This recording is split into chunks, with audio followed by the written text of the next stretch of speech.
Ang runecraft ay isang banal na kapangyarihan, sinasabing umiral na mula pa noong pagsilang ng sangkatauhan. Ang mga pinili na isinilang na may runecraft ay lumaban sa likas na kaayusan gamit ang kapangyarihang supernatural. Naghari sila bilang mga pinuno ng lahat ng bagay. Sa ilalim ng pamumuno ng mga pinili, pinarangalan ng mga sinaunang tao ang runecraft bilang isang biyaya na ipinagkaloob ng mga Diyos, itinuturing itong isang himala. Gayunman, sa napakaraming rune na umiiral, mayroong isa na itinuring na sumpa, ang Azura rune. Lumipat ang tagpo at makikita ang isang batang lalaki na may Azura rune sa kanyang likod. Tumatakbo, malubha siyang sugatan at tinamaan ng ilang palaso. Tumatakas siya mula sa ilang tao, habang pilit siyang pinapahinto. Sa malabong paningin, hinahayaan na lang siya ng mga tao na tumakas. At nang makalayo, binyantaan nila ito na huwag na siyang magpapakita sa kanilang bayan, at tinawag nila siyang halimaw. Pinagmamasdan ng galit na tao ang kanyang pagtakbo papunta sa malawak na nyebeng kapatagan. Kahit nakatakas na, hindi tumigil ang bata sa pagtakbo, hindi niya alam kung saan siya pupunta, ngunit patuloy siyang kumikilos, alam niyang mamamatay siya kung hihinto siya. Mula pa noong sinaunang panahon, ang mga isinilang na may Azura rune ay laging nagdadala ng kapahamakan sa mundo. Habang patuloy na bumabagsak ang nyebe, kapansin-pansin ang bakas ng dugong nakamantsa rito, tanda ng dinaanan ng batang lalaking tumatakbo. Pagsapit ng bukang liwayway, tuluyan ng bumagsak sa pagod ang kawawang bata, dumudugo at nakahandusay sa malamig na nyebe. Bago siya mawala ng malay, naisalayan niya ang malabong anyo ng ilang taong papalapit. Nagulat ang mga ito nang makita siyang nababalot ng dugo, at kung tao ba ang kanilang nakita. Sa kasamaang palad, hindi na siya muling nakagalaw. Nilapitan siya ng isang lalaki at ng kanyang pamilya, inutusan ng lalaki ang kanyang asawa at anak na gamitin ang kanilang runecraft upang pagalingin ang bata. Nawala ng malay ang kawawang bata bago pa siya nakapagsalita. Pagkaraan ng 7 taon, dinala tayo sa isang nayon. May isang matandang lalaki at ilang tao na nagsabi sa 2 lalaki na walang may Azura rune sa kanilang nayon. Ipinaalala niya na nasuri na nila ang bawat bay sa lugar. Sinabi niya sa kanila na oras na para lumayas. Lumingon ang kalbong lalaki na naiinis at ang kanyang kasama. Sinabi niya na aalis na sila, at tinawag ang matanda na maingay. Pag-alis nila sa nayon, nagtungo sila upang mag-ulat sa kanilang pinuno. Sinabi ng kalbong lalaki na wala silang nakitang may runecraft sa rehiyon. Itinaas ng kanilang pinuno ang kanyang kamay at iniutos sa lalaki na lumapit. Nagulat naman ang kalbong lalaki sa kanyang narinig. Nang lumapit ito, bigla niyang ipinasok ang kamay sa tiyan ng lalaki at dinurog ang mga bituka. Bumuga ng napakaraming dugo ang kalbong lalaki. Nagulat ang kanyang kasamahan at sumigaw sa matinding takot. Pinanood lamang ng pinuno habang bumagsak ang kalbo sa lupa na duguan, na imposibleng matagpuan ng mga gaya nila, na walang runecraft o mana, ang kanilang pakay. Ang nilalang na may matatalim na ngipin ay nagsabing naamoy niya ito, naamoy niya ang halimuyak ng kapahamakan. Mula sa kabundukan, may 2 tao ang tumawag kina Van at Linda, sinabi nilang wala na ang 2 lalaki na naghahanap sa kanila. Lumabas mula sa punong guwang sina Van at Linda nang marinig ito, at nakahinga sila ng maluwag. Ang mga tumawag sa kanila ay ang mag-asawang nagligtas sa batang lalaki 7 taon na ang nakalipas, at si Linda ay kanilang anak, ang batang lalaki na may mahabang itim na buhok ang ating pangunahing tauhan, siya si Van. Humingi siya ng paumanhin sa ama ni Linda dahil nadala na naman ang mga kakaibang tao sa kanilang lugar. Ngumiti ang lalaki at sinabing wala naman silang pakialam tungkol doon. Marahang hinaplos ng kanyang asawa sina Van at Linda, na puro alikabok sila. Tinanong niya kung bakit lagi silang nagtatago doon. Ngumiti si Linda at sinabing gusto ni Van ang lugar na yun, habang ngumiti rin si Van at tumingin sa puno. Inihayag niya na doon siya iniligtas 7 taon na ang nakararaan. Napatingin siya dito, na ito ang kanyang paboritong lugar sa buong nayon. Nilagay ng ama ni Linda ang kanyang kamay sa balikat ni Van at sinabing na siya ay mahalaga sa kanila, habang nagbibiruan sila. Napatingin siya sa kanyang asawa at tinanong tungkol sa paghahanda sa kasal. Sinabi nitong tapos na at magsisimula sila pagsapit ng paglubog ng araw, at excited na sila doon. Kinagabihan, makikita ang isang liwanag sa gitna ng kagubatan, nagtipon ang lahat sa paligid ng malaking siga habang nagsasaya, pinalamutian nila ang mga puno ng mga parol. Kinabahan si Van habang nakatayo sa harap ni Linda, lalo na nang marinig niya itong binanggit ang kanyang pangalan. Samantala, masaya si Linda habang nakaharap din kay Van habang binigkas din ang kanyang pangalan. Ipinahayag ng ama ni Linda na ngayon ay mag-asawa na sila, hiniling niyang sabihin nila ang kanilang mga panata sa harap ng lahat. Diniina ni Linda na sisiguraduhin niyang tuyo at masaya ang kanyang asawa upang makalimot ito kung paano umiyak, nagsigawan sa tuwa ang mga taga-nayon. Pero humingi muna ng tawad si Van sa kanila dahil muli niyang nadala ang panganib sa kanila. Sa mga nayong dinaanan niya, walang katapusan ng salot, digmaan, masaker, at sakuna. Saan man siya magpunta, sumusunod ang sigaw ng sakit at pighati, hindi siya kailanman nakahanap ng lugar para manirahan. Kung hindi siya inampo ng mga taga-nayon 7 taon na ang nakalipas, matagal na sana siyang patay. Sinabi ng ating bida na hindi siya sigurado kung tama lang natanggapin nila ang isang taong may Azura Rune. Sa oras na mabanggit niya ito, nagulat siya na may paparating sa kanya. Malakas siyang sinuntok ni Linda sa mukha at inutusan siyang tumahimik. Bumagsak si Van sa lupa sa lakas ng suntok, naiinis na sinabi ni Linda na kung talagang natatakot sila sa kanya, hindi na sana nila siya tinanggap kailanman. Ibinunyag ni Linda kay Van na noong una silang magkakilala 7 taon na ang nakalipas, nag-aalala talaga sila para sa kanya. Ngunit nang dumating ang tunay na krisis sa nayon, siya lamang ang nagprotekta sa lahat. Sinabi ni Linda sa kanyang asawa na napagpasyahan na nilang huwag nang mag-alala muli. Ngumiti siya at tiniyak na malalampasan nila ang anumang krisis na darating, gaya ng dati na magkasama. Nagtawanan ng mga taga-nayon at sinabi kay Van na ipagtatanggol nila siya habang buhay. Isa sa kanila ang nagsabing masyado siyang malambot at nagtataka kung paano niya mahahawakan ang isang babaeng tulad ni Linda. Tumayo si Van at hinarap ang kanyang asawa, kaya binanggit ng ina ni Linda na kailangan na nilang tapusin ang kasal. Masayang sinabi ni Van sa kanyang bagong asawa na mahal niya ito. Tumugon rin si Linda na mahal din niya ito. Pagkatapos, dahan-dahan silang naghalikan matapos itong sabihin. Ilang sandali lang, biglang lumitaw ang misteryosong nilalang. Bigla itong ngumiti na may matatalim na ngipin, habang pinalabas niya ang kanyang enerhiya at sinabing gusto niyang umiyak. Sa sandaling sinabi niya ito, ang masayang pagdiriwang ay napalitan ng isang malaking pagsabog ang naganap sa nayon. Pagkatapos ng pagsabog, isang malakas na tawa ang umalingaw-ngaw sa paligid. Unti-unting iminulat ni Van ang kanyang mga mata habang pinapakinggan ang nakapangingilabot na tunog. Nakita niyang nababalot ng dugo ang kanyang mga kamay. Pag-angat ng kanyang ulo, nasaksihan niya ang isang nakapanghihilakbot na tanawin, puno ng bangkay ang lupa, nababalot ng dugo ang lahat. Makikita sa gitna ang bakas ng isang matinding pagsabog na tumapos sa mga taga-nayon doon. Bumagsak si Van sa lupa at napasigaw sa matinding takot. Hindi niya maunawaan kung ano ang nangyayari, at hindi niya maintindihan kung bakit ngayon ito nagaganap. Nanginig siya sa takot nang makita niya ang napakaraming bangkay sa kanyang harapan. Nakita niya si Partel, ang ama ni Linda, nakahandusay sa lupa. Tinawag niya ang ina nito na si Kara, ngunit patay na rin. Hindi alam ni Van ang gagawin, iniunat niya ang kanyang kamay sa takot, at sinabing hindi niya alam kung ano ang nangyayari. Sa mismong sandaling yun, lumitaw sa kanyang likuran ang misteryosong nilalang at binati siya. Nagulat naman si Van sa kanyang narinig. Bigla siyang sinuntok ng lalaki at tumilapon sa malayo sa tindi ng puwersa. Bumagsak siya sa lupa at tumama ang kanyang likod sa puno.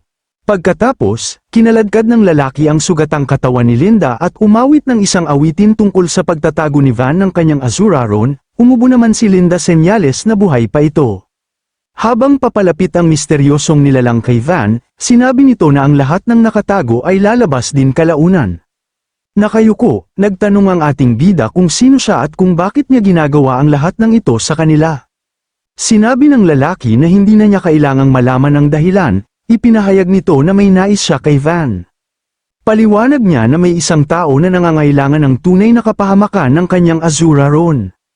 Dinagdag pa nito na nilipol na niya ang lahat ng kalapit na nayon dahil nakakainis kapag may mga nakakaligtas. Nagulat naman si Van sa kanyang narinig. Tiniyak ng lalaki na wala itong personalan dahil ginagawa lamang niya ang iniutos sa kanya. Hiniling pa niya kay Van na huwag siyang lubos na kamuhian. Pagkasabi nito, binalot niya si Van ng kanyang enerhiya. Ipinakita niyang ito ay isang pocket dimension prison na inihanda para sa kanya ng isang tao, ipinaliwanag niyang ang 1,000 o 10,000 taon ay walang saysay sa loob ng kulungang iyon. Sinabi niyang pakakawalan lamang siya pagdating ng oras, at pinayuhan siyang maghintay at magpakabait. Ngunit inamin niyang hindi niya alam kung kailan yun mangyayari. Iniunat ni Van ang kanyang kamay, ngunit agad siyang binalot ng mga sanga na nilikha ng enerhiya ng lalaki. Mabilis siyang tumingin sa kanyang asawa, nakita niyang gumagalaw ang bibig ni Linda, may sinasabi ito sa kanya. Pagkatapos ay ngumiti siya ng marahan, iniunat muli ni Van ang kanyang kamay nang makita ang ngiti nito, ngunit sa kasamaang palad, hindi siya palalayain ng pocket dimension prison. Bumuhos ang kanyang mga luha habang tuluyang nagsara ang kulungan, habang nag-anyong isang bilog ang kulungan at ibinukod si Van sa sariling dimensyon. Sa loob ng mundong yun, makikita si Van na nakahandusay na parang walang buhay sa ibabaw ng isang malaking bato. Inisip niya kung ano ang ibig sabihin ng lalaki nang banggitin nito ang tunay na kapahamakan. Gusto niyang paniwalaan na hindi lahat ay dahil lamang sa rune, ngunit paulit-ulit na sinasabi ng iba na wala talagang paraan ng pag-alis mula pa noong simula. Sinabi niya sa sarili na ang kanyang pag-iral ay nagdudulot lamang ng pagkawasak at kamatayan, napagtanto niya na wala siyang takas mula sa tadhana. Naisip niya kung sana'y nabuhay pa sina Partel, Kara, at Linda kung tinanggap na lang niya ang kanyang kapalaran ng mas maaga. Sa unang pagkakataon, naghangad siya na maging iba ang lahat, nais niyang subukan ang normal na pamumuhay, at iyon ang dahilan kung bakit sila namatay. Ngunit sinabi rin niya sa sarili na ang kanyang hungkag na pag-asa at sakim na kagustuhan ang pumatay sa lahat, sa mismong sandaling naisip niya ito, napaligiran siya ng napakaraming espiritu mula sa lahat ng panig, ngunit hindi siya kumilos, sobra na siyang wasak upang makagawa ng anuman. Tanging, patawad, ang paulit-ulit niyang nasabi, libu-libong ulit, hiniling niya sa mga namatay na huwag na siyang patawarin. Pagkatapos makikita ang ating bida na nakalutang sa kawalan. Sa loob ng kanyang isipan, nagtanong siya kung umiiral ba ang mga Diyos, nag-isip siya kung bakit ipapasa ng Diyos ang ganitong kalupitang kapalaran sa kanya. Ngunit agad niyang naisip na nasasayang lang ang oras niya, ano pa nga bang magagawa ng mga Diyos para sa kanya ngayon? Sobrang pagod na siya, sobrang sakit ng kanyang katawan at ng kanyang puso, sawa na siya sa buhay. Ipinikit niya ang kanyang mga mata at umasa na mamamatay na lamang ng mapayapa. Ngunit sa sandaling ginawa niya ito, naalala niya ang sinabi ng kanyang asawa, na hindi niya kasalanan ang lahat. Kahit dumadaloy ang dugo mula sa mga mata ni Linda, ngumiti pa rin siya at sinabing mamahalin niya si Van magpakailanman. Idinilat ni Van ang kanyang mga mata nang maalala ito. Pinilit niyang bumangon habang napupunit ang kanyang damit dahil lumalaki ang kanyang katawan. Bigla ding humahaba ang kanyang buhok, ngunit tumanggi siya sa sinabi ni Linda dahil kasalanan niya ang lahat. Paulit-ulit at pinagdidiinan niya sa kanyang sarili na kasalanan niya ang lahat. Damilat siya at ang kanyang mga mata ay naging pula. Tinanong niya ang sarili kung bakit pa siya naghahanap ng kapayapaan, sinabi niyang puro kalokohan lang ang kanyang mga sinasabi. Hawak ang kanyang mukha at sumigaw si Van ng matindi. Hindi siya makapaniwala na muntik na niyang piliin ang madaling paraan, ang tapusin ang lahat. Itinaas niya ang kanyang ulo at sinabi niya sa sarili na hindi pa siya maaaring mamatay, dahil mayroon pa siyang dapat gawin.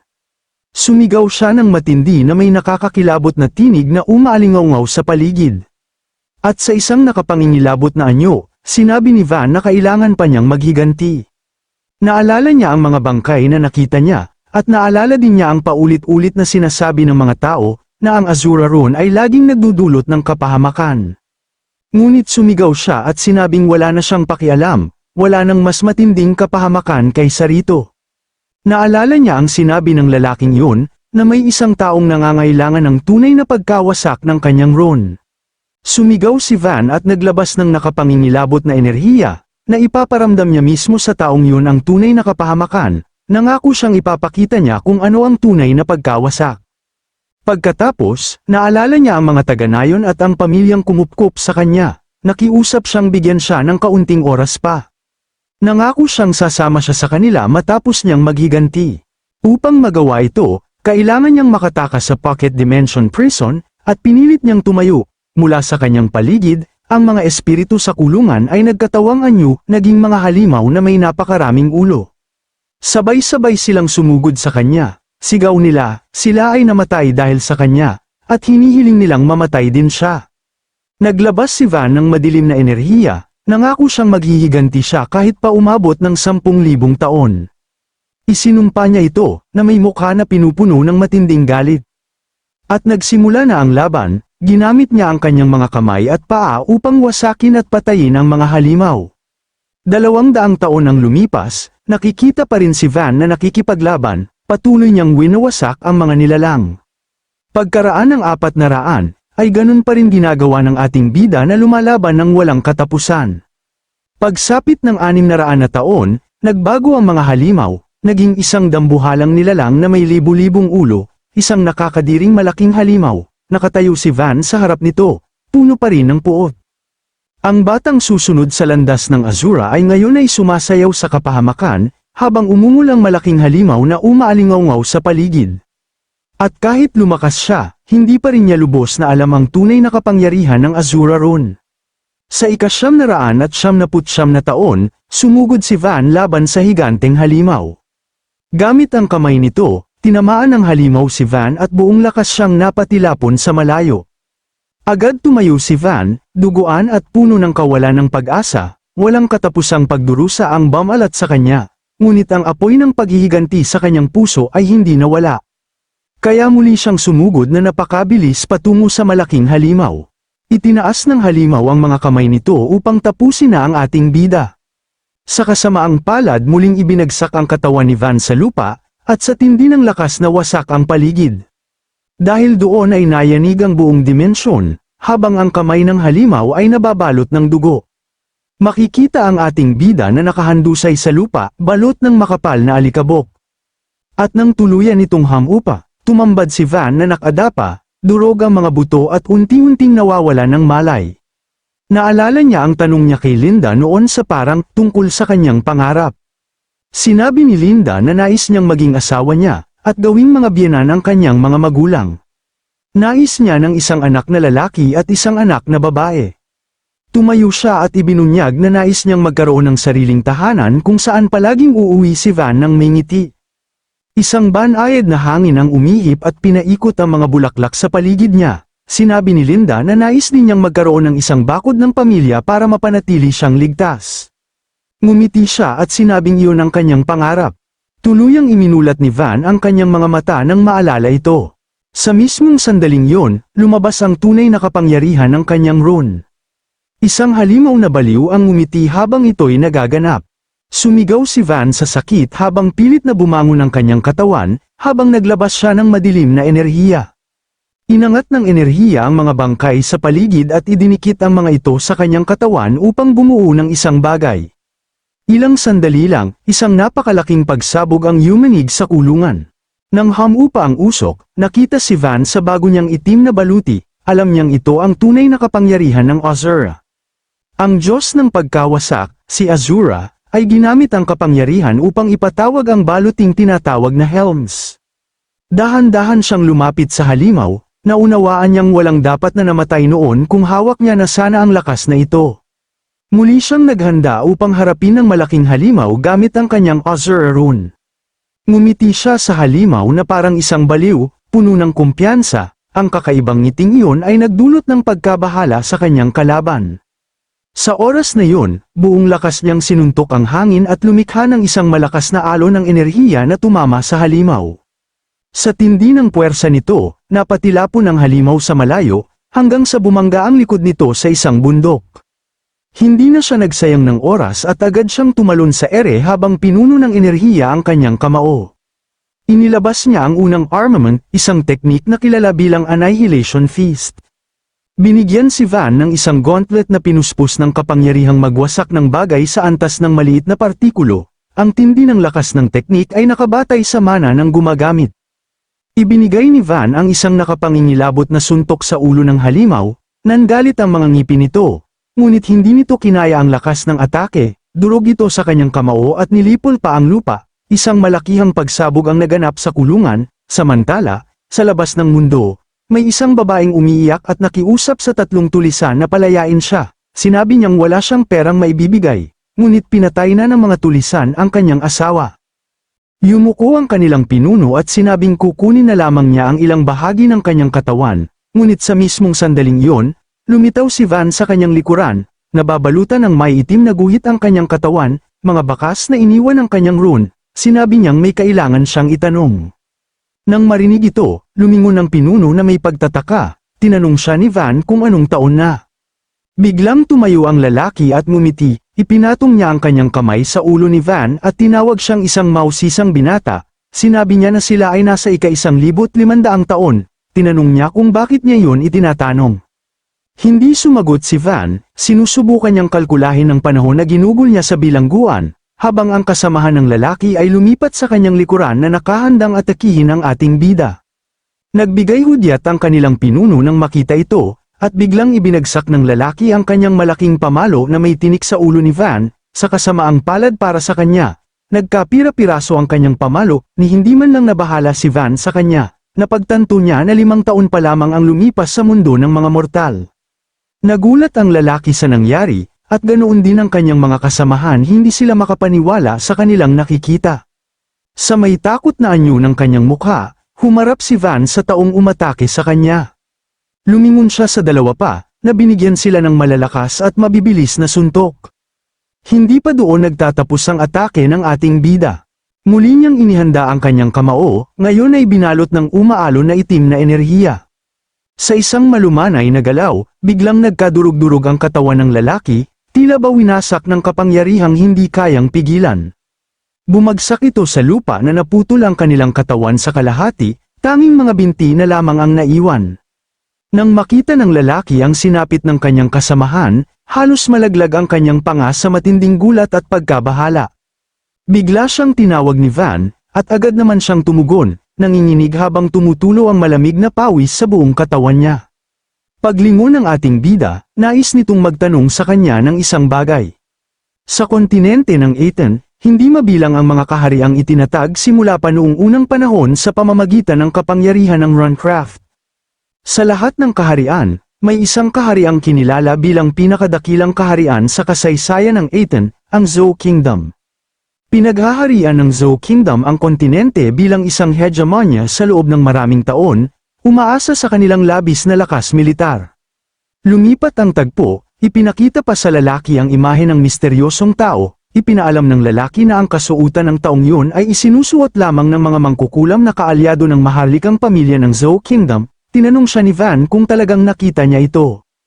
Ang lalaking nakabitin sa puno ay ngumiti na may sirang mga ngipin at tiniyak kay Van na nakita niya nga ang misteryosong tao. Sinabi niya na hindi siya maaaring magsinungaling. Kaya hiningi pa ni Van na magbahagi siya ng higit pang detalye.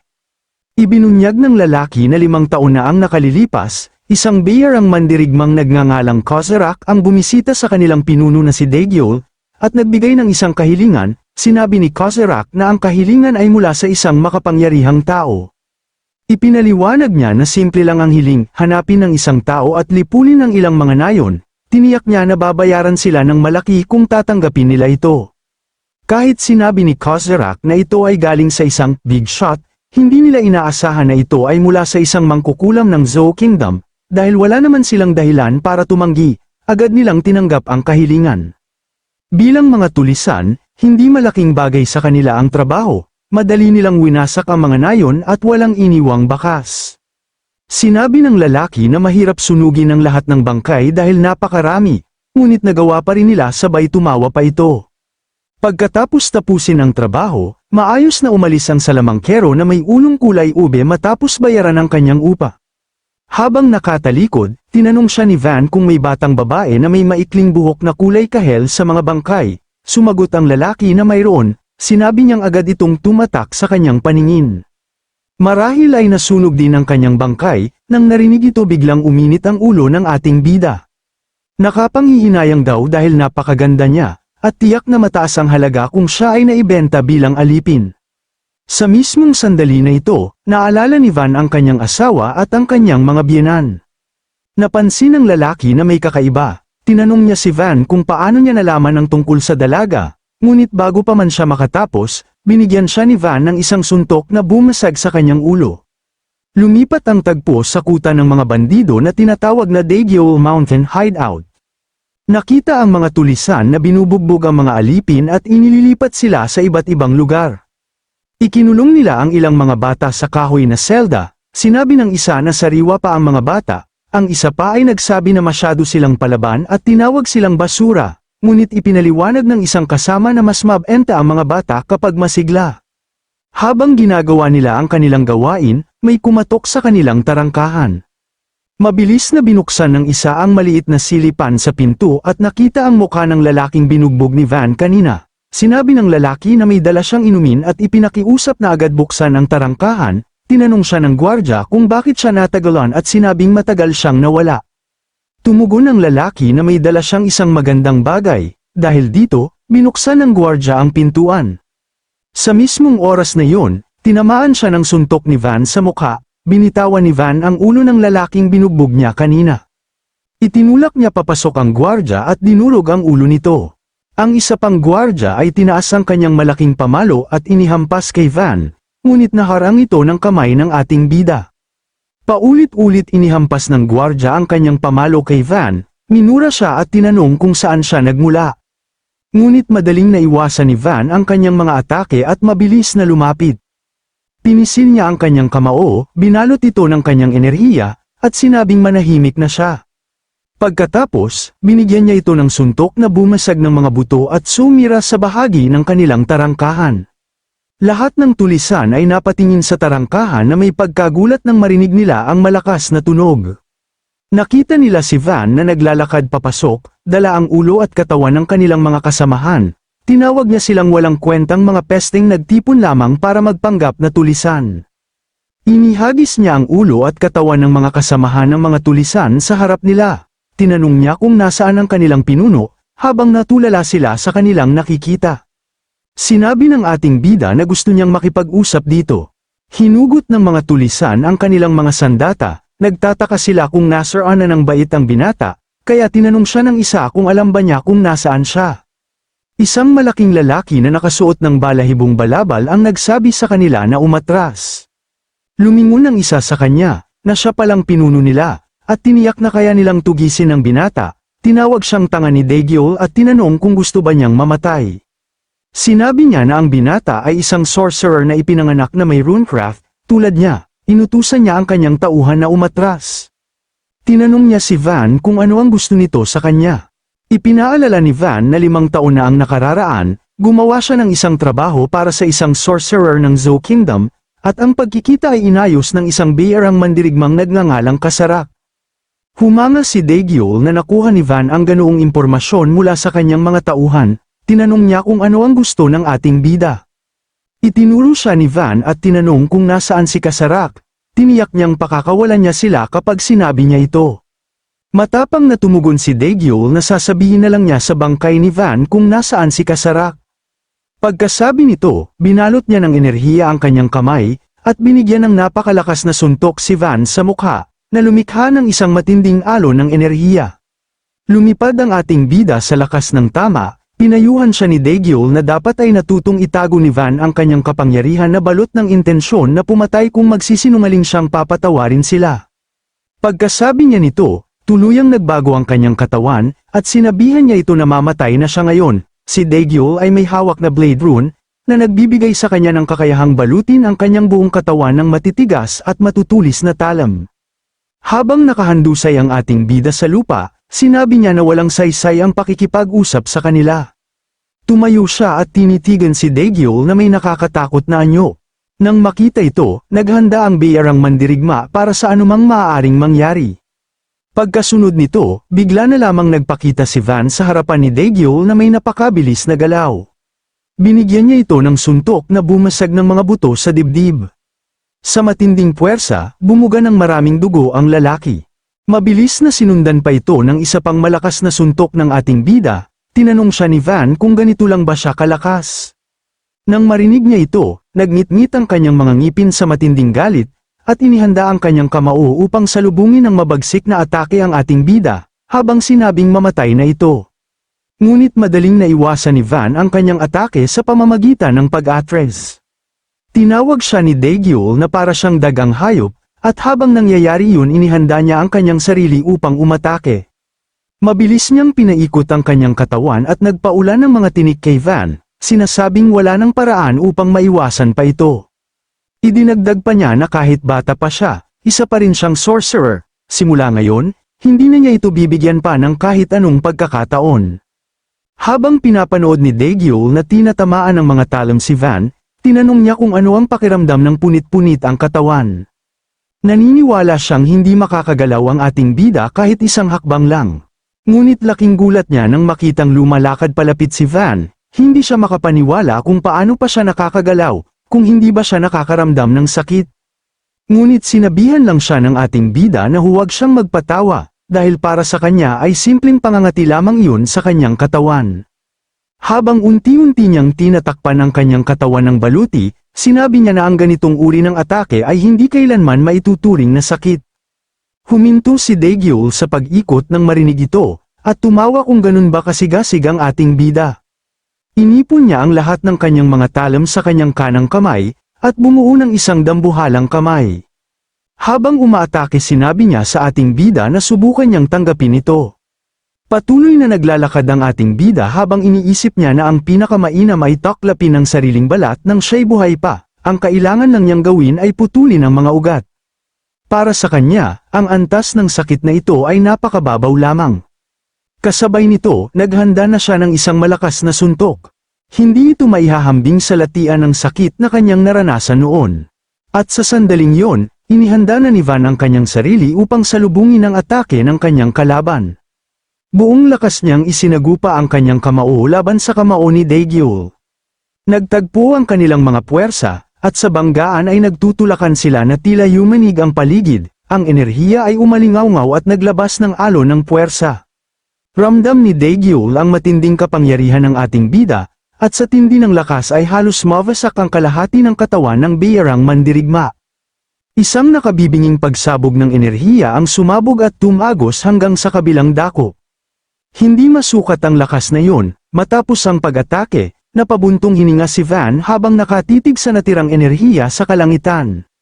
Dahan-dahan siyang lumingon sa kanyang likuran, at tumitig ng matalim sa mga natitirang biyerang mandirigma, na ngayon natigilan kung ipagpapatuloy pa ba nila ang laban. Nasaksihan nila ang nangyari at napalunok ng laway, nanginginig sa matinding takot sa kanilang sitwasyon. Pagsapit ng dapit hapon, makikita ang mga bangkay ng mga tulisan na nakahandusay sa lupa, naliligo sa dugo. Isang lalaki na lamang ang nanatiling buhay, ngunit naghihirap habang nagsusuka ng dugo. Nakaupo si Van sa ibabaw ng mga bangkay habang kaharap ang lalaki na yun. Tinanong ni Van ang lalaki kung ang tinatawag nilang Kesorek ay nasa kaharian ng Nordia sa kasalukuyan, agad naman itong sinang-ayunan ng lalaki at buong paninigurong sinabi na naroon nga ito. Habang nanginginig ang kanyang katawan at tumutulo ang malamig na pawis sa kanyang mukha, humingi ng pasensya ang lalaki, sinabi pa niya sa ating bida na nangako itong pakakawalan siya, ngunit malamig na tumugon si Van na wala siyang naalalang ganoong pangako, kahit iginiit pa ng lalaki na binanggit niya yun kanina. Bigla na lamang tumawa si Van at sinabing isa lang iyong biro, napilitang ngumiti at tumawa rin ang lalaki, kahit halatang pilit.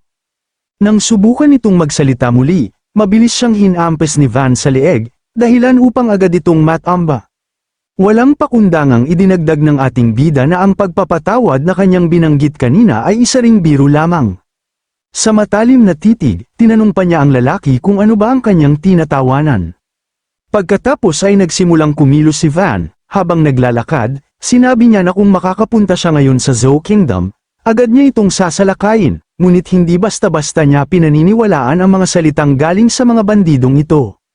Kahit abutin pa siya ng mahabang panahon, kailangan niyang makipagkita sa halimaw na si Kesorek at siya mismo ang magpapatunay. Tumingala siya sa taas at binanggit ang pangalan ni Linda, pati na rin ang kanyang mga magulang, hiling niya ay maghintay sila ng kaunti pang mas matagal. Bilang ganti, ito ang kanyang munting regalo, kahit batid niyang hindi siya mahilig sa sining, kahit hindi niya ito gusto, umaasa siyang makuntento sila muna rito. Sa oras na yun, makikita si Van na hawak ang isang sulo, nakatitig sa mga bangkay na kanyang isinabat at inayos na parang isang krus, isang malinaw na pahayag na nagsisimula na ang kanyang paghihiganti. Habang papalayo, itinapon niya ang sulo sa mga bangkay at agad itong nilamon ng apoy. Pagkatapos, sa kanyang isipan, nagpasya siyang kailangan muna niyang magtungo sa Nordian Kingdom. Lumipat ang tagpo at dinala tayo sa kaharian ng Nordia. Doon, makikita ang mga taong payapang naglalakad sa mga kalsada, abala sa kanilang pang-araw-araw na gawain. Nakita natin si Van na binubugbog ang isang tao sa isang eskinita ng Guild Street. Napaluhod ang lalaki, at inamin sa ating bida na si Anna Dalton ang makakaalam. Sinabi ni Van sa lalaki na dapat sinabi niya yun kanina pa, nagpasalamat siya sa impormasyon at naglakad palayo sa kabila ng maraming tao nakahandusay sa lupa dahil sa kanyang ginawa. Kailangan na niyang malaman kung saan si Anna Dalton, alam niyang hindi siya maaaring mag-aksaya ng oras, dahil walang kasiguraduhan na ang nangyari kahapon ay hindi na mauulit ngayon. Lumipat ang tagpo at dinala tayo sa nagdaang araw, nakita natin si Van na nagpapakawala ng napakalakas na enerhiya mula sa kanyang katawan. Napasigaw sa sakit ang ating bida habang rumaragasa ang enerhiya mula sa kanya. Hindi inaasahan ni Van na magwawala ang kanyang mahikang lakas, wala namang nangyari nang siya ay nakakulong kahapon. Ang mahikang lakas ay isang hindi nakikitang maliit na partikulo, ngunit umiiral ito sa buong sansinukob. Ang mga taong nakakapag-ipon ng mahikang lakas na lumulutang sa hangin at nagmamanipula nito upang makalikha ng kapangyarihan ng runecraft ay kilala bilang mga salamangkero. Sa madaling salita, ang katawan ng salamangkero ay sisidla ng mahikang lakas. Kung magwawala ang mahikang lakas sa loob ng kanyang katawan, maaari siyang mamatay. Alam ni Van na maaaring sumabog ang kanyang katawan kung magpapatuloy ito, napagtanto niyang kailangan niyang selyuhan ang mahikang lakas upang pigilan ang pagwawala. Ipinatong niya ang kanyang kamay sa dibdib at dahan-daang ibinalik ang enerhiya sa loob ng kanyang katawan. Matapos niyang gawin yun, ang malakas na sigabong ng enerhiya sa kanyang katawan ay unti-unting naglaho, hanggang sa tuluyang kumalma. Matagumpay niya itong naibalik at bumagsak siya sa lupa, habol-habol ang hininga. Hindi niya inakala na muntik na siyang mamatay dahil sa pangyayari na yun. Bumalik sa kasalukuyan, makikita natin si Van na malalim ang iniisip, tinatakan na niya ang karamihan sa kanyang mahika, kaya't maaari na lamang siyang gumamit ng kakaunting halaga nito. Alam niyang kung patuloy niyang aabusuhin ang kanyang kapangyarihan, hindi lang ang kanyang buhok ang masusunog, upang tuluyang magamit ang nakasarang kapangyarihan ng mahika, kailangan muna niyang alamin ang sanhi ng pagwawala nito. Hanggang sa sandaling yun, wala siyang ibang pagpipilian kundi mabuhay na may kaunting natitirang lakas ng mahika, habang nag-iisip siya, may isang malaking lalaki ang humarang sa kanya. Tiningnan ni Van ang lalaki at sinabi na kailangan niyang dumaan. Ang malaking lalaki na nagngangalang Charlotte Jenny ay nagsabi na kasalukuyang ginagamit ni Madam Anna Dalton ang lugar na yun at pinabalik siya. Tinitigan siya ni Van na dapat sinabi niya yun kanina pa, at may nakakatakot na tingin sa mukha, na natagpuan na niya ang tamang lugar. Bigla niyang sinuntok si Charlotte sa mukha, tumalsik pa ang dugo at bumagsak sa lupa. Humingi ng paumanhin si Van at sinabing matulog muna ito. Pumasok siya sa gusali na isang paliguan, nakita niya ang tatlong lalaking nakapiring sa harap ng isang malaking mainit na bukal, nagulat ang mga lalaki sa kanyang pagdating, ganoon din ang babaeng nasa loob ng mainit na bukal, tinanong niya ang ating bida kung sino ito. Dahil hindi siya tumatanggap ng bisita sa kasalukuyan, nagtaka pa siya kung ano ang ginagawa ni Charlotte, at agad na pinaalis ang ating bida. Maingat na ginamit ni Van ang kanyang kamay at sinabi sa babae na hinahanap niya ang isang mersenaryong nagngangalang Kesserak, sinabi niyang may nakakaalam daw dito tungkol sa lalaki. Nabigla ang babae nang marinig na may naglakas loob tumawag sa kanya sa pangalan na Kessorek, galit niyang sinabihan ang ating bida na isa siyang pasaway. Itinanong pa niya kung alam ba nito na maaari siyang mamatay dito, sa isang lugar na walang sino man ang nakaalam. Dahil sa reaksyon nito, nakumpirma ni Van na natagpuan na niya ang tamang tao, hiningi niya na sabihin sa kanya ang lahat tungkol kay Kesserak, natawa ang babae at tinawag siyang baliw. Inutusan ng mga tauhan niya na tanggalin ang bibig ni Van at dalhin yun sa kanya. Ang babaeng naninigarilyo ng tubo ay si Anna Dalton, ang #1 information broker sa kaharian ng Nordia. Tinanggap ng kanyang mga tauhan ang utos at pinalaya ang kanilang mahikang lakas, nagsimula silang magbago, lumaki ang kanilang mga katawan at natakpan ng balahibo. Naging mga lobo na may 5 mata ang mga ito, ilang sandali lang, sabay-sabay silang umatake kay Van. Dahan-daang tinanggal ng ating bida ang tela na nakabalot sa kanyang kamay upang itago ang mga guhit sa kanyang katawan, sinabi niyang gusto lang niyang makipag-usap, pero hindi niya maintindihan kung bakit laging pinahihirap ng mga tao ang mga bagay. Iniwasan niya ang unang atake ng lobo at sinuntok ito sa mukha. Binanatan niya ang isa pa ng malakas na suntok sa tiyan, at napalipad ito sa malayo. Agad siyang inatake ng pangatlong lobo mula sa gilid, ngunit naiwasan iyon ni Van at napasuntok ang kamay ng lobo sa pader. Isa pang lobo ang umatake mula sa itaas, pero umatras ang ating bida upang makaiwas. Binalutan niya ng enerhiya ang kanyang kamay, at tumingin pa itaas sa dalawang lobo. Agad na umatake ang ating bida, at sumugod siya sa kanila ng napakabilis. Pagkatapos, binigyan sila ng napakalakas na suntok. Sa tindi ng puwersa, nagkapunit-punit ang mga katawan ng mga lobo, at nakabutas pa ito ng malaking bahagi ng pader, maging ang enerhiya ay umalagwa at lumipad pa sa malayo. Napatingin naman ang ating bida ng seryoso, at agad siyang humarap kay Ana na tinanong siya kung gusto na ba nitong magkaroon ng payapang pag-uusap ngayon. Hindi inasahan ng babae na isa siyang salamangkero, ibinunyag niya na wala na si Keserak dito. Tinanong siya ng ating bida kung saan ito pumunta. Tinawag siyang pasaway ni Ana at ipinaliwanag na isa siyang nagbebenta ng impormasyon, sinabi niyang hindi niya maaaring ibigay ang impormasyon hanggat hindi siya binabayaran. Kaya tinanong siya ng ating bida kung magkano ang nais niya. Tumayo si Ana na nagtataka kung bakit bigla siyang nagiging seryoso. Ipinaliwanag naman ni Van na hindi siya isang mamamatay tao, pinatay niya ang mga lalaking iyon dahil tinangka siyang patayin ng mga ito, at handa siyang magbayad ng patas na halaga kung maibibigay nito ang tamang impormasyon. Ibinunyag ni Ana na ang impormasyon tungkol kay Keserak at ang kasalukuyan nitong kinaroroonan ay nagkakahalaga ng 10,000 ginto, at patas ang halagang yun para sa ganoong impormasyon. Nabigla si Van nang marinig ang halaga, dahil napakalaki ng halaga at hindi niya inasahang ganoon kamahal, kaya sinabihan siya ni Ana na hindi siya nagkakamali na talagang baliw siya. Maingat na nilinis ni Ana ang kanyang mga kamay at sinabi kay Van na hindi siya maaaring magbahagi ng kahit anong impormasyon kung hindi ito makakabayad.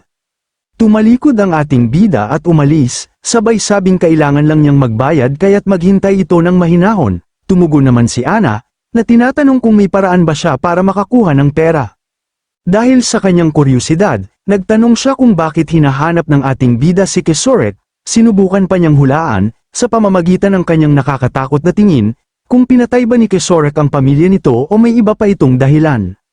Binuksan ni Van ang pinto at sinabihan siyang makialam na lamang sa sarili nitong buhay. Sa may nakakatakot na tingin, binyantaan siya ni Van na baka mapilitan siyang punitin ang bibig nito. Isinara niya ang pinto at umalis. Iniwan si Ana na bahagyang nabigla sa kanyang sinabi. Pagkatapos nito, ngumiti siya na tunay ngang nakakatakot ang ating bida. Sa susunod na tagpo, dinala tayo sa Mercenary Street sa Nordia Kingdom. Nakita natin si Van na nagpatala bilang isang mersenaryo. Tinanong niya ang tagapamahala kung kailan siya maaaring magsimula. Ipinaliwanag ng tagapamahala na tila mula sa ibang lahi na maraming trabaho ang mga mersenaryo. Ngunit karaniwang matagal bago mabigyan ng trabaho ang mga baguhan dahil inuuna ang mga veteranong may karanasan, at naintindihan nito ng ating bida. Kaya iniisip niya, na bagamat maaaring matagalan bago siya makalikom ng pera, handa na ang ating bida na maghintay, kailangan niya ng isang lehitimong paraan upang kumita ng malaking halaga. Totoo ngang naisip niyang takutin si Ana upang makuha ang impormasyong kailangan niya, ngunit naramdaman niyang hindi ordinaryong tao ang babae. Hindi nakikita ni Van na kailangang dagdagan pa ang kanyang mga kaaway. Naalala niya ang payo ni Tia Cara na laging kumita sa marangal na paraan. Habang nag-iisip si Van, lumapit sa front desk ang isang babaeng nakasuot ng hood at nagsabing gusto niyang magbigay ng isang kahilingan. Sinabi niyang kailangan niya ng isang mersenaryong walang karanasan. Nang narinig yon, napasulyap naman si Van sa babae, at itinuro siya ng tagapamahala. Sinabi niya na ang tao na sa tabi niya ay bagong rehistro lamang. Agad na lumingon ang babae at tinanong ang ating bida kung sino siya. Tumugon naman si Van na siya ang baguhan na bagong rehistro. Habang dahan-dahan niyang tinatanggal ang kanyang hood, na simple lamang ang kanyang hiling. Inalis niya ang kanyang hood at ipinakita ang kanyang magandang mukha. Sinabi niya kay Van na gusto lang niyang akuin ito ang responsibilidad sa loob ng isang gabi. Ang babaeng ito ay si Leon Audi, 18 taong gulang. Nabigla ang tagapamahala at si Van sa kanyang sinabi. Lumingon si Van at tinawag siyang baliw na babae. Pinayuhan ng tagapamahala si Audi na pumunta na lamang sa isang bahay aliwan kung iyon ang kanyang kailangan. Ipinaliwanag ni Audi na namali lang ang kanilang pagkaintindi, nais lamang niyang kumuha ng isang escort. Umalis lang ang ating bida at hindi siya pinansin ang kanyang mga sinasabi, pinagsabihan siya ni Audi na gawin na lamang niya ang desisyon matapos marinig ang kabayaran, ngunit ang tugon lamang ni Van ay ayaw niya kapag wala sa katinuhan ang kanyang amo. Isang malaking matabang lalaki ang lumapit kay Audi at nagsabing siya na ang kukuha ng trabaho. Tinanong siya nito kung magkano ang kabayaran, ibinunyag ni Audi na ito ay 10,000 ginto. Tumigil si Van sandali sa kanyang paglalakad nang marinig ito. Humingi ng paumanhin si Audi at sinabi niyang hindi siya maaaring kumuha ng veteranong kilala ang mukha, tiniyak ng lalaki na mas mahusay siya kaysa sa baguhan, ngunit tinanggihan siya ni Audi. Hinawakan ng lalaki ang kanyang kamay at sinabi na mas mabuti siya kaysa bata iyon, nagpupumiglas ang babae at sumisigaw na pakawalan siya. Kaya nagalit ang lalaki at tinawag siyang nakakainis na babae, na dapat magpasalamat ito dahil ino-offer niyang kunin ang trabaho. Lumapit si Van at tinawag siyang basura, binalaan niya ito na bitawan ang babae, nabigla naman ang lalaki sa kanyang narinig. Sa seryosong mukha, tinawag siya ng ating bida na maruming basura at sinabihang alisin ang kanyang kamay mula sa katawan ng kanyang mahalagang amo. Lumipat ang tagpo at dinala tayo sa isang gubat, lumiliwanag ang apoy na tumutupok sa isang lugar, at sa gitna nito ay may mga sigaw ng mga taong humihingi ng tulong. Nakita natin ang ilang taong nakamaskara na sinusunog ang mga sibilyan, nakiusap ang isang lalaki na huwag patayin ang kanyang anak, ngunit hindi sila nakinig, sinunog nila silang lahat ng buhay. Pagkatapos nilang gawin yun, lumapit sila sa kanilang pinuno, sinabi ng isa sa kanila na isang bahay magsasaka lamang yun at wala silang mahalagang ari-arian, ngunit aniya, maaari pa rin silang kumita kung ibebenta nila ang mga laman loob ng mga magsasaka. Sinabi ng pinuno, na gawin niya ang nais, tinanong niya ito tungkol sa trabahong tinanggap nila kahapon, tama bang nakidnapin nila ang anak ng sambahayan ni Leon? Kinumpirma ng tauhan na tama yun, inutusan siya ng pinuno na piliin ang 3 pinakamahuhusay na lalaki at panatilihin silang nakahanda. May nakakatakot na ngiti sa kanyang mukha, inutusan niya rin ng tauhan na isabit ang batang lalaki na kanyang pinahirapan, ang bata ay duguan mula ulo hanggang paa, at may mga cable na nakatusok sa kanya. Agad namang siyang tumugon, na ihahanda na niya ang mga ito. Ngunit sinabihan siya ng pinuno na huwag niya itong uulitin. Inactivate niya ang kanyang rune at ginamit yun upang buhatin ang lalaki, habang nagpupumiglas itong makontrol ang kanyang katawan, tinanong ng lalaki ang kanilang pinuno na ang pangalan ay Merkel, kung may nagawa ba siyang mali. Sinabi ni Merkel na wala siyang ginawang mali, ngunit ang batang kanyang pinaglalaroan ay hindi sapat para masiyahan siya. Ngumiti siya gamit ang kanyang matatalas na ngipin at sinabi na magiging perpekto kung i-dissect siya ito at isasabit sa tabi ng bata, dahil dito, nagsisigaw ang lalaki sa sakit. Lumipat ang tagpo at nakita natin si Van na kumakain ng steak. Nakaupo sa harap niya si Audi ng tahimik, na halatang nag-aalala. Bigla nitong pinukpok ang kanyang kamay sa mesa. Hindi alam ni Van kung bakit niya ginawa yun kaya tinanong niya ito kung hindi ba masarap ang pagkain. Nagulat si Audi na kung paano nito nagagawang lumunok ng pagkain ng ganyan. Sinabihan niya ito na tigilan na niya na gawing upuan ng isang tao. Ginagamit ni Van ang matabang lalaking tinalo niya kanina bilang upuan. Kaya tinanong niya si Audi kung ayaw din ba nitong subukang gamitin ng lalaki bilang upuan, sinabi niya na ayaw niyang gawin ito, at hiniling kay Van na pakawala na ang lalaki. Naalala ni Audi kung gaano kadali nitong tinalo ang lalaki, sinipa-sipa pa ng ating bida ng ilang beses, na huwag siyang magkalat ng likido sa kanyang mahalagang amo, kinailangan pang pigilan ni Audi si Van dahil maaaring mamamatay na ito. Habang nakiusap ang lalaki na patawarin siya ng ating bida, iniisip niya bagaman marahas, si Van ay isang bihasang baguhan na walang papel na record, perpektong mersenaryo na kailangan niya. Umupo si Van sa isang tunay na silya, na mas maganda ang nauna niyang upuan, ngunit pinagsabihan siya ni Audi na huwag niyang tratuhin ang mga tao na parang bagay. Nagpa siya ang ating bida na bumalik sila sa kanilang negosyo, kaya tinanong niya si Audi kung hanggang saan niya ito kailangang samahan bilang escort. Pinaliwanag niya na kailangan siyang dalhin ni Van hanggang sa hangganan ng Uhuan Kingdom, at dumaan sila sa gubat para makarating doon sa loob lamang ng isang araw. Nagtaka si Van kung bakit gagastos si Audi ng 10,000 ginto para sa isang simpleng escort, may masamang kutob siya na may kinalaman ito sa isang mapanganib na bagay. Tumingin siya kay Audi ng mariin at sinabi na maaaring kasama rito ang isang makapangyarihang pamilya o isang takas. Ipinaliwanag niya na hindi naman kinukwestiyon ang kanyang pagkakakilanlan, at baka sakaling maaari niya itong sabihin. Ibinunyag ni Audi na siya ay anak ng isang mayamang tao, at mahal na mahal siya ng kanyang ama. Hindi kumbinsido si Van, inilapit niya ang kanyang mukha sa babae para tingnan kung nagsisinungaling ito. Nadismaya naman si Audi na maaari siyang kumuha ng ibang tao kung talagang nagdududa siya, ngunit wala na ang ating bida sa kanyang tabi. Agad na lumayo si Van at sinabing hindi siya maaaring magduda sa kanyang mahalagang amo. Nagulat si Audi na napamura sa kanyang isipan sa biglang pagbabago ng kanyang asal. Bigla siyang tinanong ng ating bida kung kailan siya gustong umalis. Binanggit ni Audi na mas mabuti kung maaga silang makakaalis. Agad naman tumugon si Van na maaari na silang umalis ngayon. Nang marinig ito, hindi niya maiwasan ang mabigla. Ngunit ipinaliwanag ni Van na ayaw niyang aksayahin ang oras ng kanyang kliyente. Napatingin si Audi sa kanya at hindi inaasahan ang kanyang narinig. Lumipat ang tagpo sa Gacielso Mountains, nakita natin sina Van at Audi na naglalakad sa gubat. Binanggit ng babae sa ating bida na kalahati na lamang ang layo ng gubat ang natitira. Naging kampante si Audi dahil maayos ang lahat. Naisip pa niya kung kailangan pa talaga niyang kumuha ng mersenaryo. Ngunit biglang sinabi ni Van na huminto siya, nagulat si Audi at tinanong kung may mali, binigyan siya ng ating bida ng senyales upang manahimik. Pumikit si Van at naramdaman ang presensya ng mana sa paligid. Sa kanyang pandama, nakita niya ang mga yapak ng mga taong mabilis na tumatakbo papalapit. Una, inisip niyang 3 lamang ang mga ito. Ngunit agad niya itong binawi ng matuklasan niyang may ika-4 pa. At sa kanila, isa ang may natatanging kakayahan, at tiyak siya na mapanganib. Pero naramdaman ni Merkel ang presensya ni Van, itinaas niya ang kamay at sinabi na masama ang sumisilip, agad nagpalabas siya ng atake.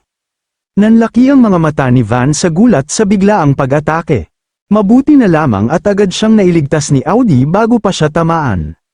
Inutusan ni Merkel ang kanyang mga tauhan na hulihin ang anak ng pamilya Leon ng buhay, mabilis naman kumilos ang kanyang mga tauhan.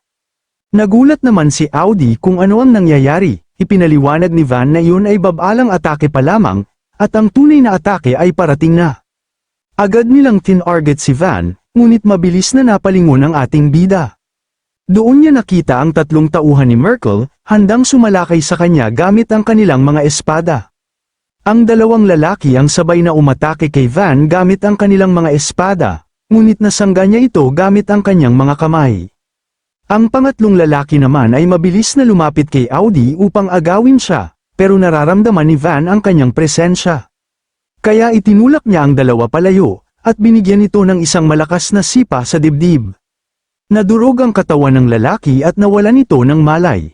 Agad na muling umatake ang 2 pang assassin kay Van gamit ang kanilang mga espada, at naiwasan ito ni Van. Pagkatapos hinila niya si Audi palayo para makaiwas muna sila. Sandali munang huminto ang laban habang pinapakiramdaman nila ang isa't isa. Dahan-daang tinanggal ng ating bida ang benda sa kanyang kamay at saka sinabi sa kanyang amo, na anuman ang mangyari, dapat itong lumayo sa kanyang likuran. Kasabay nito, naglabas siya ng matinding enerhiya mula sa kanyang katawan, na nagbigay ng bigat at tensyon sa paligid. Kinabahan si Audi ngunit tinanggap ang utos, tinanong ni Van ang mga lalaki kung sila ba'y mga bandido. Sinabi ng isa na ibigay niya ang babae at umalis ng tahimik, at ipapangako niyang palalayain siya. Ngumiti lang ang ating bida, na aalis siya kung babayaran siya ng 10,000 ginto, ngunit tinawag siyang hangal ng lalaki. Pagkatapos, sabay silang sumugod kay Van, na nakahanda naman ang ating bida sa anumang mangyari. Mabilis nilang iniwas-iwas ang kanilang mga espada, ngunit kayang harangin ng ating bida gamit lang ang kanyang suntok. Habang tumatagal, lalo pang bumibilis ang galaw ng mga assassin, sa kabila nito, nagawa pa rin silang tapatan ni Van sa kanilang bilis. Sa pamamagitan ng kanyang mabilis na suntok, tinamaan niya ang isa sa kanyang mga kalaban. Sa sandaling yun, inihanda na ng ating bida ang kanyang sarili para sa isang matinding pag-atake. Nang makita ito ng mga assassin, nakaramdam sila ng pagkabahala. Agad silang napatigil at napaatras, tila nahinuha ang kapangyarihang maaaring sumabog mula kay Van.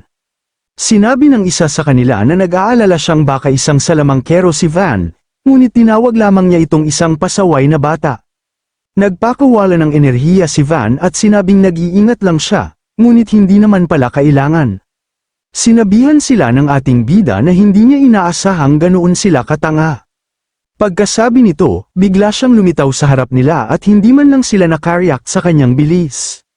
Binigyan sila ng sunod-sunod na suntok na may pambihirang bilis. Itinuon niya ang kanyang enerhiya sa kamao, at binigyan sila ng isang napakalakas na suntok. Ang kanyang kamao ay nagdurog at nagpabagsak sa lahat ng bagay sa paligid. Bumakas ang malakas na enerhiya na nagliwanag hanggang sa malayo, at pagkaraan ng ilang saglit ay bigla na lamang itong sumabog na may matinding lakas. Lubos na nagwasak ang katawan ng mga lalaki, tanging mga paa na lamang ang natira. Tinawag pa niya silang mga payaso, hindi makapaniwala si Audi sa kanyang nakita. Naisip niyang mas bata pa si Van kaysa sa kanya, at nagtataka siya kung paano ito naging ganoon kalakas. Alam niyang magugulat at matutuwa ang kanyang ama kung makita ito, habang tinitingnan niya ang ating bida. Habang iniisip niya yon, may isang tinig na nagsabi na karaniwan para sa mga salamangkero na sukatin ang mana ng isa't isa, sapagkat ang dami ng mana ay madalas na tumutugma sa antas ng kanilang kakayahan. Nagulat si Van nang marinig ang boses. Lumingon siya at sinabi na akala niya ay tumakbo na ito, dahil matagal na itong nagtatago. Naisip ng ating bida na sa wakas nagpakita na rin ang huli niyang kalaban. Nabigla si Merkel na makita na ang mana ni Van ay kapantay ng kanya, kahit isa lamang itong bata. Naisip niya kung ipinanganak ba ang ating bida na may ganoong kapangyarihan. Binanggit ni Merkel, habang may nakakatakot ng ngiti, na kailangan niyang i-dissect si Van. Kilala rin siya bilang Mad Anatomist, pinuno ng Merkel Gang, isang grupong sangkot sa pagpatay, human trafficking, kidnapping, at iba pang mabibigat na krimen. Sinabi niya kay Van na i-dissect niya ito nang walang sakit kung ibibigay lamang niya si Audi. Sinagot siya ni Van na umalis na lang siya. Itinaas ni Merkel ang kamay at sinabing mamatay na siya habang nagpalabas siya ng atake. Habang pinagmamasdan nila ang paparating na atake, tinawag ni Van ang kanyang amo, at agad naman itong tumugon sa kanya. Sa matalim na tingin, tinanong niya ito kung nagsisinungaling ba ito nang sabihin niya na isa lamang siyang anak ng mga ngalakal. Nagulat naman si Audi at hindi alam ang isasagot. Sinabi ni Van na itigil na niya ang kanyang palusot. Dahil hindi siya interesado na pakinggan yun, kasabay nito hinila niya ang damit ng babae, at inilagay ito sa kanyang harapan. Nagulat naman si Audi sa ginawa niya, habang paparating na ang atake at napamura siya sa ating bida sa matinding pagkabahala. Nabigla si Merkel nang makita si Audi sa harap ni Van, alam niyang seryoso ang ating bida sa paggamit ng babae bilang panangga. Bago pa man tumama ang atake kay Audi, inilihis yun ni Merkel sa ibang direksyon. Bakas ang pag-atake ni Merkel na halos tumama sa babae dahil sa nangyari, bakas sa mukha ng dalawa ang matinding pagkabahala. Tinawag pa nila ang ating bida na isang baliw dahil muntikan na itong mamatay. Tinanong siya ni Merkel kung hindi ba siya ang bodyguard ni Audi, habang tinawag naman siya ni Audi na si Raulo at ipinaalala na siya ang kanyang amo, pero hindi siya pinakinggan ni Van. Napansin niyang binago ni Merkel ang direksyon ng kanyang atake, na-realize niyang isang salamangkero ito na bihasa sa pagmamanipula ng mana. Naunawaan niyang hindi gustong patayin ni Merkel si Audi kundi hulihin ito. Hindi makapaniwala si Van na gustong agawin ni Merkel ang kanyang pera. Habang iniisip niya yon, tinawag siya ni Audi at tinanong kung nakikinig ba siya. Binyantaan siya ni Van na palalampasin niya muna ang kasinungalingan nito. Hindi siya makapaniwala na binaliwala lang siya ng ating bida ang katotohanang muntik na siyang patayin nito. Lumapit si Van sa kanya at sinabing tigilan ang pakikipagtalo. Sinabi niyang itatapon niya siya, at dapat ay ligtas siyang lumapag mag-isa at magtago na parang daga. Tinanong niya kung naintindihan niya. Nagulat si Audi, hindi siya makapaniwalang nais siyang itapon. Ngunit sinabihan siya ni Van na mag-relax, tiniyak na hindi siya mamamatay. Pagkasabi nito, hinawakan niya muli ang damit ni Audi, at inihagis siya ng napakalakas, palayo sa lugar. Naglabas si Merkel ng kanyang mana at tinanong ang babae kung saan siya tatakbo. Mabilis siyang tumakbo. Ngunit bago siya makalampas kay Van, hinablat siya ng binata sa paa at tinanong kung saan siya pupunta. Kinuyam niya ang kamao at pinuno ito ng enerhiya. Kasabay nito hinila niya si Merkel sa kanyang paa pabalik, at binigyan ng isang malakas na suntok sa mukha. Agad niyang binago ang posisyon, at muling binigyan si Merkel ng malakas na suntok sa tiyan. Naitulak si Merkel ngunit mabilis itong nakabawi at tumawa ng parang baliw. Napansin ni Van na may kakaiba sa kanyang kalaban, bagaman tumatama ang kanyang lahat niyang mga suntok.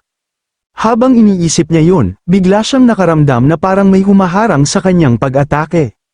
Ngumiti si Merkel gamit ang kanyang matatalas na ngipin, sinabi niyang hihiwa-hiwain niya si Van at hahabulin si Audi, at ipinaalala na dapat niyang asahan yun dahil magiging isang nakakakuryenteng karanasan. Ang runecraft na nasa pag-aari ni Merkel ay ang Psychokinesis rune. Pinapayagan nito siyang baguhin ang pisikal na estado ng isang bagay gamit ang mana. May kakayahan din siyang maglabas ng biglaang lakas, tulad ng shockwave. Itinaas niya ang kamay at nagpalabas ng atake kay Van. Agad na umiwas ang ating bida, ngunit sinamantala ni Merkel ang pagkakataon gumalaw siya ng napakabilis, at sumugod para suntukin siya. Ngunit ginamit ni Van ang kanyang mga braso para harangin ang atake, napagtanto niyang mahusay sa hand-to-hand combat si Merkel, at balot ng psychokinetic energy ang katawan nito. Agad na kinuha ni Van ang kanyang posisyon, at muling sinuntok si Merkel ng malakas sa tiyan, ngunit hindi ito natitinag. Itinaas ni Merkel ang kanyang kamay at itinuro ito kay Van, agad na umiwas ang ating bida sa paningin ni Merkel na kanyang ikinagulat. Nagpalabas agad siya ng isang matinding enerhiya, ngunit umiwas lang ang ating bida. At ginamit ito ng pagkakataon ni Van para umatake, ngunit naharang ito ng isang kalasag. Lumikha si Merkel ng matibay na kalasag gamit ang kanyang psychokinetic energy. Nang makita ni Van na hindi tumatama ang kanyang kamao, umatras siya. Naiinis siya sa nakakainis na runecraft na ito, habang tiningnan niya ang kanyang braso at napansin ang kakaiba. Biglang nagsalita si Merkel na nagsasayang lamang siya ng oras, dagdag pa niya, maaaring magkapantay ang kanilang mana, ngunit ang kakayahan ng kanilang mga rune ay napakalayo ng agwat. Hindi talaga nakikinig si Van, mas nakatuon siya sa kanyang braso. Binanggit ni Merkel na maaari niya siyang tanggapin kung nais niyang magtrabaho para sa kanya. Tiniyak pa niya kay Van na kikita siya ng maraming beses higit pa kaysa sa alok ni Audi. Inihayag din niya na nagbayad si Audi ng 10,000 ginto. Natawa si Merkel nang marinig yun. Ipinaliwanag niya na nakakakuha sila ng ganoong halaga lamang sa pamamagitan ng pagsalakay sa dalawang baryo. Sinabi niya kay Van na maliit na halaga lang ang bayad para sa ganoong kasanayan. Sa nakakatakot na tono, tinanong ni Van kung ano ang ibig niyang sabihin sa pagsalakay ng mga baryo.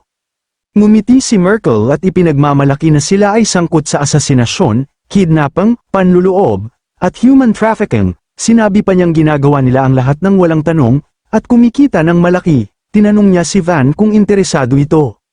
Nang narinig ito ay biglang ngumiti ang ating bida, at nagsimulang tumawa ng parang baliw. Inakala ni Merkel na tumatawa siya dahil nagustuhan niya ang kanyang narinig. Sinabi pa niyang magaling talaga siyang humusga ng tao. Ngunit nagpakawalas si Van ng kanyang mana, hindi sumang-ayon ang ating bida sa kanyang sinabi. Natatawa siya sa sarili dahil naisip niyang gaano siya kaawa-awa na nakipag-usap pa siya rito, na ikinagulat naman ito ni Merkel. Kumuha ng posisyon si Van at hindi makapaniwala na nakikipag-usap siya sa isang walang kwentang peste.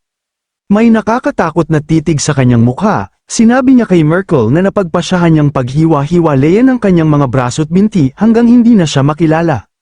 Naiinis siya at tinawag si Van na walang utang na loob, hindi niya akalaing ganoon ang magiging asal ng ating bida matapos siyang bigyan ng pagkakataon. Bago pa siya makakilos, lumitaw sa kanyang harap si Van at sinimulang suntukin ang kanyang kalasag.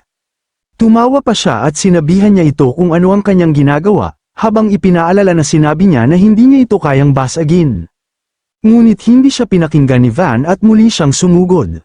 Mas lalo niyang pinabilis ang kanyang mga suntok, unti-unting itinutulak si Merkel paatras. Lalong lumalakas ang kanyang mga atake, at paulit-ulit niya itong sinuntok hanggang nagkaroon ito ng bitak. At tuluyan niyang nawasak ang kalasag ng kanyang kalaban. Habang nagulat si Merkel sa mga pangyayari, hindi na nagsayang ang ating bida at agad siyang binigyan ng malakas na suntok sa braso, na nagwasak sa buong kamay nito. Napasigaw si Merkel sa sakit, habang umaagos ang dugo sa kanyang naputol na kamay. Hindi pa siya binigyan ng pagkakataong makabawi, agad siyang binigyan ni Van ng isa pang mabigat na suntok sa dibdib. at na nagpabagsak sa kanya sa lupa ng matindi habang umaangat ang alikabok sa paligid. Habang bulagta siya sa lupa, tinawag niya ang ating bida na walang utang na loob. Sinabi niyang hindi na siya interesado sa mga laman loob ni Van. Pinilit niyang bumangon at sinabing magbabayad si Van sa pagtanggi sa kanyang awa.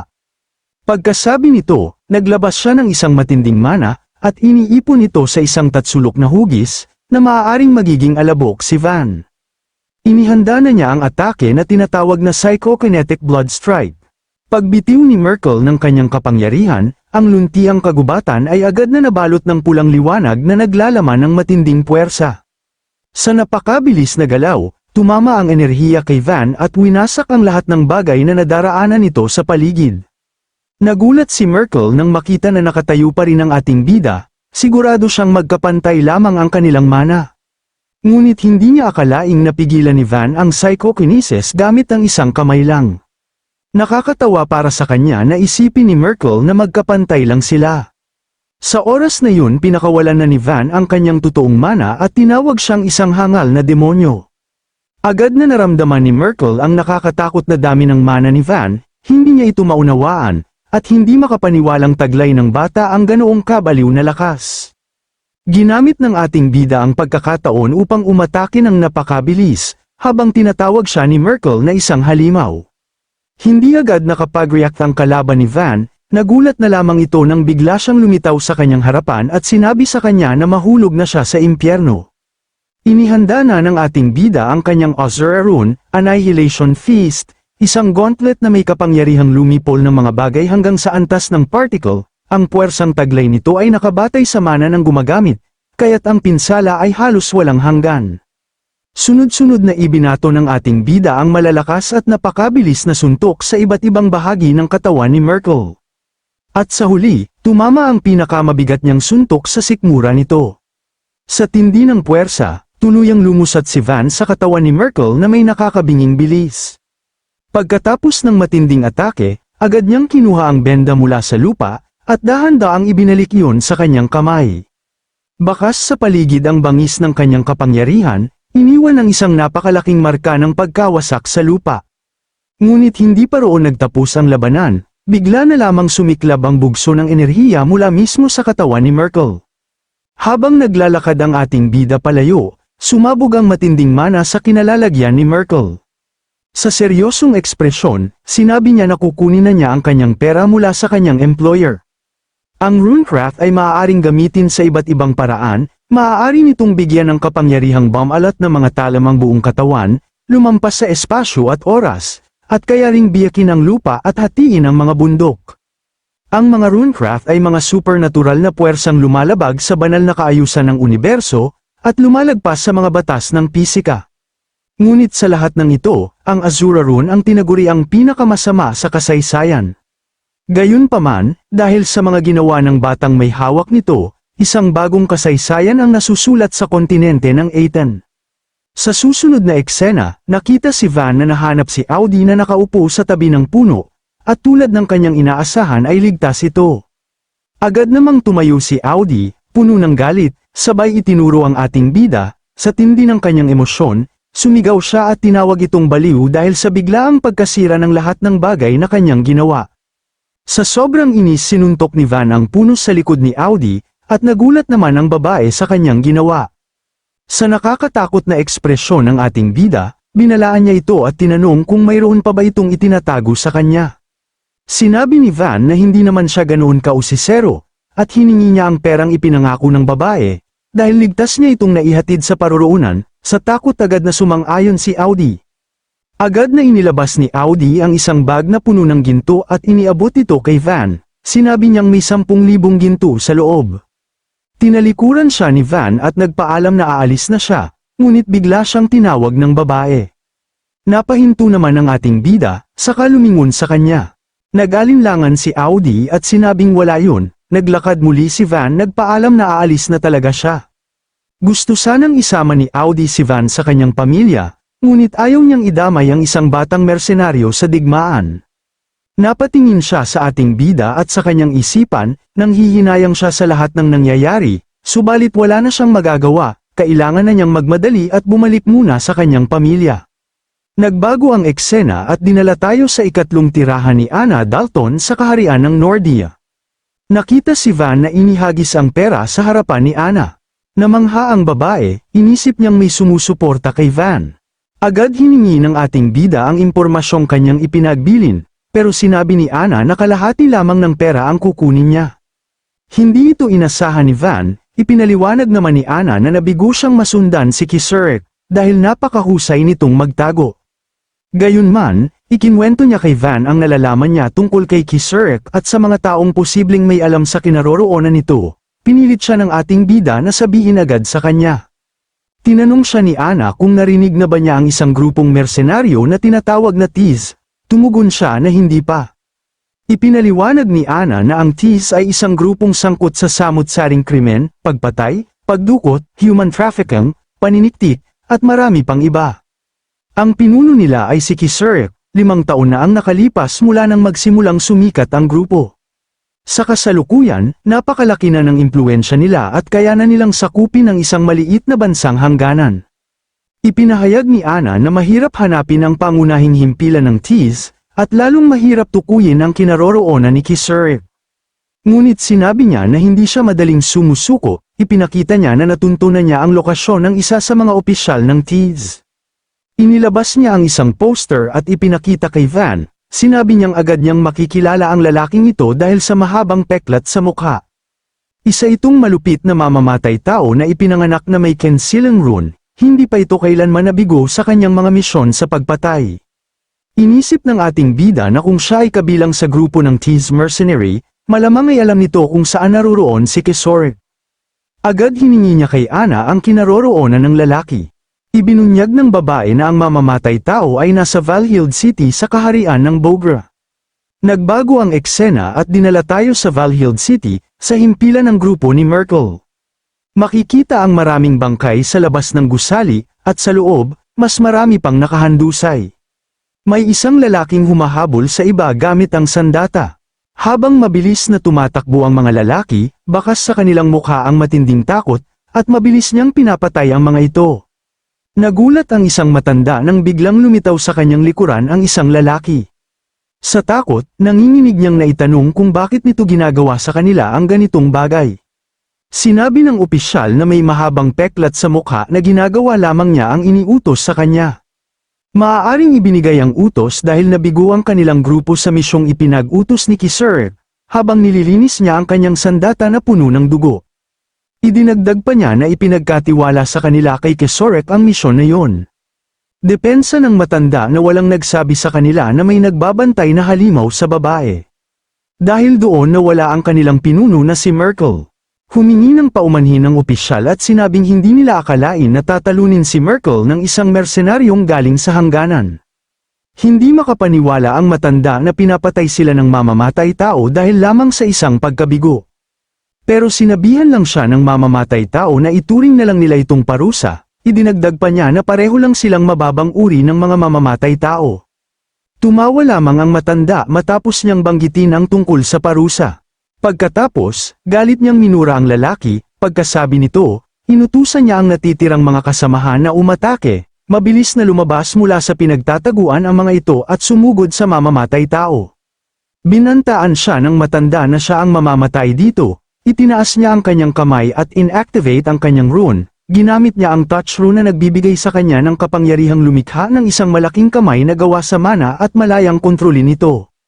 Ginamit niya ito upang pigilan ang mamamatay tao na gumalaw, habang papalapit ang kanyang mga kasamahan. Bago pa man sila makalapit upang tapusin siya, humingi ng paumanhin ang mamamatay tao sa kung ano ang gagawin niya. Bigla niyang inactivate ang kanyang Kensilang rune at naglaho. Nabigla ang lahat, hindi sila makapaniwala sa kanilang nakita. Sa isang iglap, lumitaw siya sa likod ng matanda gumagamit ng rune, bumakas sa kanyang mukha ang matinding pangamba. Mabilis itong lumingon nang maramdaman ang kanyang presensya, nakita niya ang mamamatay tao nasa kanyang likuran. Sa oras na yun, doon niya naisip na tapos na siya.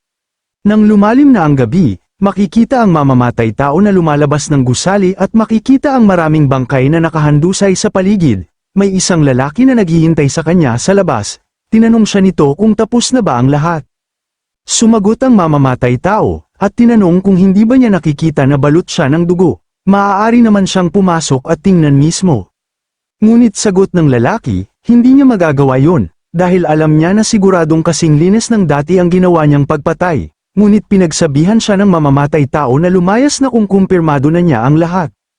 Ipinabatid naman ng lalaki na kasalukuyang iniimbestigahan ang mersenaryong pumatay kay Merkel. Ang mersenaryong iyon ay may mga itim na peklat sa paligid ng mga mata at leeg. Napansin naman ng lalaki na ang taong sinasabi niya ay isa na ring target na dapat niyang patayin, isang bagay na dapat niyang malaman ng mas maaga. Yumuko ang lalaki at tumawa, tulad ng kanyang inaasahan. Agad niya itong nalaman, at ito rin ang dahilan kung bakit ayaw siyang paalisin ni Kisorek, ngunit nainis ang mamamatay tao at agad niyang pinatahimik ang lalaki. Ngunit sagot ng lalaki, ipapaalam niya kay Kisorek ang nangyari ngayong araw. Pagkasabi nito, bigla na lamang siyang naglaho. Nang makaalis na ang lalaki, naglabas ng sigarilyo ang mamamatay tao at isinubo ito. Tumingala siya sa buwan at inisip ang tungkol kay Van, na may mga itim na peklat sa paligid ng mata at leeg. Nagbago ang eksena at dinala tayo sa bahay ni Anna. Binanggit ni Van na malapit na ang kaharian ng Bogra, at may isa pa siyang tanong. Sa may nakakatakot na ekspresyon sa mukha, hiningi ni Van na sabihin sa kanya ang pangalan ng opisyal. Kasabay ng kanyang tanong, ipinakita ang mamamatay tao na nag-iisip tungkol sa dumaraming bilang ng mga taong kailangan niyang patayin. Ang mamamatay tao ay kilala bilang Hoxa, isa sa mga opisyal ng grupong mersenaryong Thies. Lumipat ang eksena, makikita natin ang isang babae at isang lalaki na kapwa tumutulo ang malamig na pawis dahil sa matinding pagkabahala. Tinanong ng babae ang kanyang kasamahan na si Magat kung mayroon ba itong naisip na paraan upang makaligtas sa kanilang sitwasyon. Nakaharap kasi nila ang isang dambuhalang halimaw, isang ahas na kalahating tao, na may nakakatakot na bibig sa kanyang sikmura. Mababakas sa mukha ng nilalang ang tiyak na balak nitong kainin ang dalawa. Nagulat ang dalawa sa matinding takot, humingi ng paumanhin si Magat dahil wala siyang maisip na paraan upang sila'y makaligtas, lalong kinabahan ang babae nang marinig yun. Bigla na lamang umatungal ang halimaw ng ubod lakas, at ang alingawngaw nito ay umikot sa buong paligid. Sa oras na yun, inihanda na ng halimaw ang sarili upang lusubin ang dalawa. Ngunit bago ito makakilos, isang misteryosong nilalang ang biglang dumating, gamit ang kanyang kapangyarihan. Tumalon siya ng mataas sa ere. Inihanda niya ang kanyang kamao na binalutan ng mana, at buong lakas itong itinira sa dambuhalang halimaw. Tumama ang suntok ng eksakto, dahilan upang agad na mahati ang katawan ng nilalang at lumikha ng malakas na pagsabog sa lupa. Dahil sa ataking yon, napahiyaw ang halimaw sa tindi ng sakit. Napayakap naman ang babae at si Magat sa pagkagulat, habang nagtatalsikan sa kanilang paligid ang mga laman at bituka ng dambuhalang halimaw.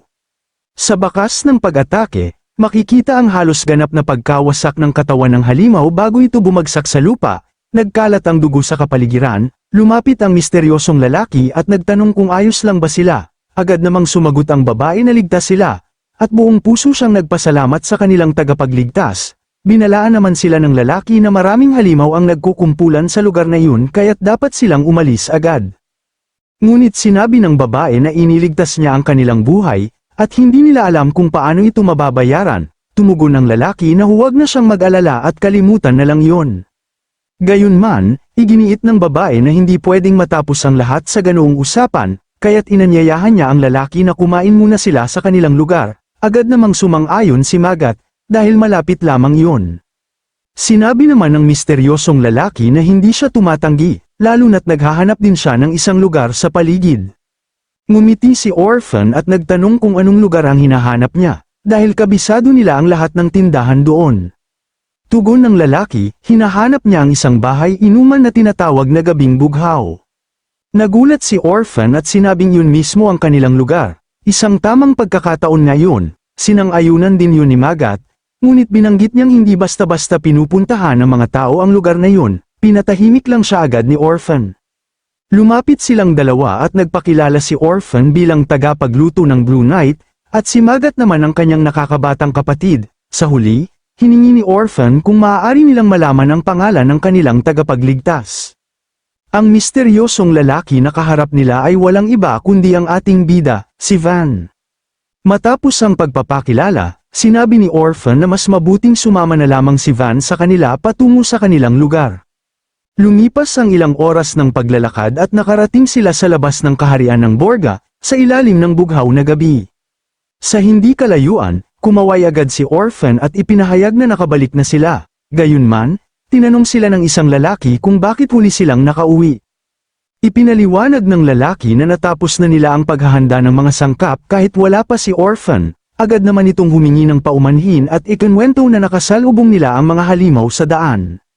Nang marinig yun, napasigaw ang lalaki sa pagkabahala at nagtanong kung may nasaktan ba sa kanila. Ngumiti lang si Orphan at sinabing ayos lang sila dahil may nagligtas sa kanilang dalawa.